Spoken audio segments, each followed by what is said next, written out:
بسم اللہ الرحمن الرحیم۔ السلام علیکم۔ آج سے 18 سال قبل پنجاب یونیورسٹی کی ایک طالبہ وجیہہ عروج نے یونیورسٹی پر ایک بہت دلچسپ کیس کیا۔ انہیں ایک پرچے میں غیر حاضر قرار دیا گیا تھا جبکہ وہ اس دن پرچہ دے کر آئی تھیں۔ یہ صاف صاف ایک کلرک کی غلطی تھی۔ وجیہہ اپنے والد کے ہمراہ ڈپارٹمنٹ پہنچی تاکہ معاملہ حل کر سکے۔ وہاں موجود ایک کلرک نے ان کے والد سے کہا، آپ کو کیا پتہ آپ کی بیٹی پیپرز کے بہانے کہاں جاتی ہے؟ یہ جملہ وجیہہ پر پہاڑ بن کر گرا۔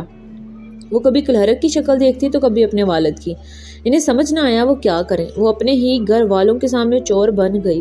وہ کہتی ہے کہ اس کی والدہ بھی انہیں عجیب نظروں سے دیکھنا شروع ہو گئی تھی۔ کیا ہی اچھا ہوتا کلرک صرف اپنے کام سے کام رکھتا، وجیہہ کے بارے میں اپنی رائے دینے کی بجائے وہ حاضری رجسٹر چیک کرتا یا اس دن کے پرچوں میں ان کا پرچہ ڈھونڈتا۔ لیکن اس نے اپنے کام کی بجائے وجیہہ کے بارے میں اپنی رائے دینا زیادہ ضروری سمجھا، یہ سوچے بغیر کہ اس کا ایک جملہ وجیہہ کی زندگی پر کس قدر متاثر ہو سکتا ہے۔ وجیہہ نے یونیورسٹی پر کیس کرنے کا فیصلہ کیا۔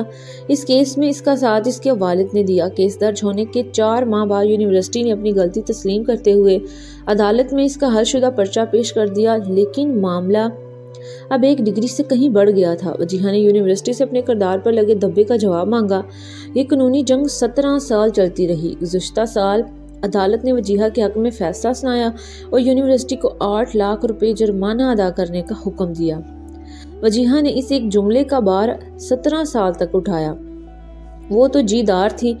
معاملہ عدالت تک لے گئی۔ ہر لڑکی ایسا نہیں کر سکتی۔ خاندان کی عزت ان کے بڑھتے قدم تھام لیتی ہے، ورنہ یقین مانیں ہم میں سے ہر کوئی عدالت کے چکر کاٹتا پھرے اور اپنے منہ سے کسی لڑکی کے بارے میں نکلے ایک ایک جملے کی وضاحت دیتا پھرے۔ وجیہہ کے والدین نے ان کی ڈگری مکمل ہوتے ہی ان کی شادی کر دی۔ انہیں ڈر تھا کہ بات مزید پھیلی تو کہیں وجیہہ کے رشتے آنا ہی نہ بند ہو جائیں۔